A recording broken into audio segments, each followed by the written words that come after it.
Lorsque quelqu'un décède, faites une fois le deuil accompagné des funérailles. Lorsqu'on paie une personne en allant l'enterrer, faites directement les funérailles de la personne, vous l'enterrez une fois, vous foutez le camp. Voilà donc ce qui se passe aujourd'hui en Afrique. Les enterrements accompagnés directement des funérailles. Alors que les anciens ont su les raisons pour lesquelles on faisait d'abord le deuil et attendait avant de faire les funérailles. Qu'est-ce que les funérailles dans la tradition africaine? Les funérailles symbolisent la fin du voyage du défunt. Et donc on l'accompagne à l'au-delà, là où son esprit a été pris pour être infusé dans un corps. C'est-à-dire une calebasse, celle que nous utilisons pour être sur cette dimension terrestre. C'est donc le jour des funérailles que le voyage du défunt est terminé. Alors, il est donc prêt, n'est-ce pas, à ressusciter. Ressusciter où? Au sein de son successeur. C'est pour ça que c'est seulement lors des funérailles qu'on installe un successeur. Vous comprenez bien, parce que c'est le premier but des funérailles. Deuxième but des funérailles, c'est quoi?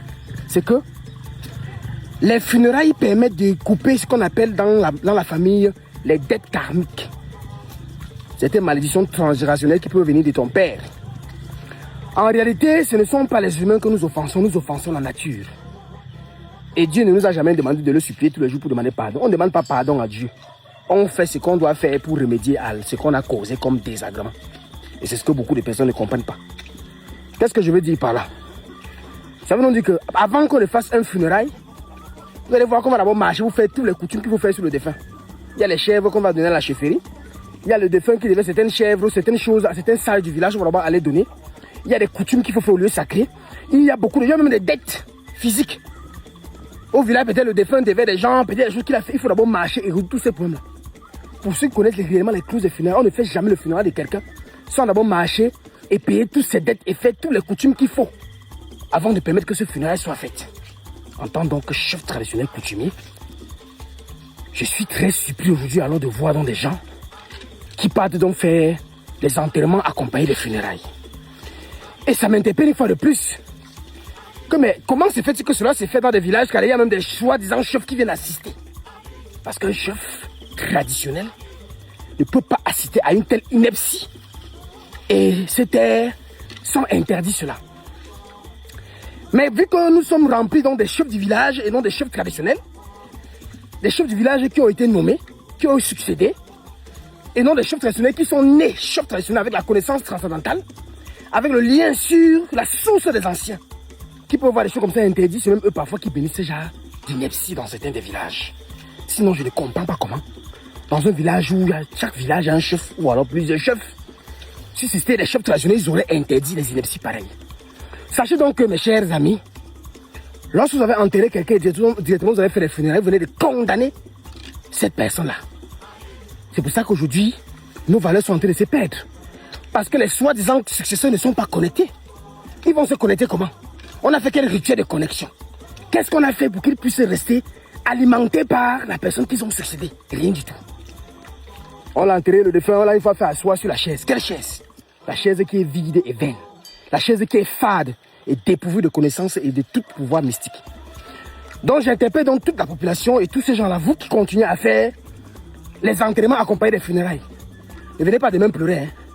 Ne venez pas demain dire que quand vous allez commencer à voir les choses tomber sur votre concession, les malédictions, les gens n'évoluent plus, la stagnation, les choses qui vont mal de plus en plus, les morts tragiques, parce que les ancêtres qui étaient censés vous protéger, vous les avez tous condamnés.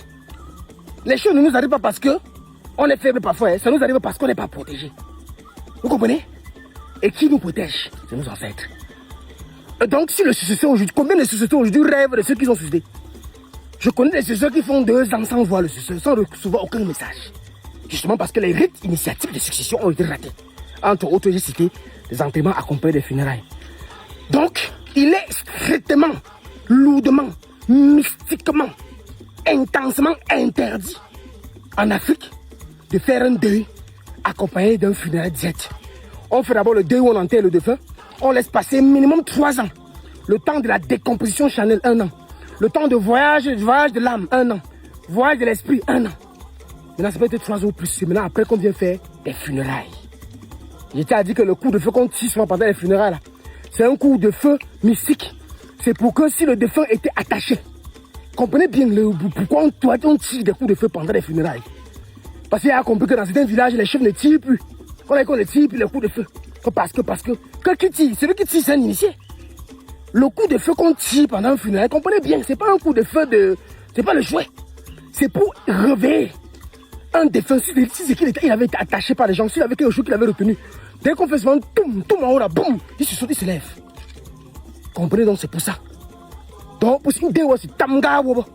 Aussi une tamgawo, s'il n'y a pas de fusil du funérail, tu n'as pas fait de funérailles.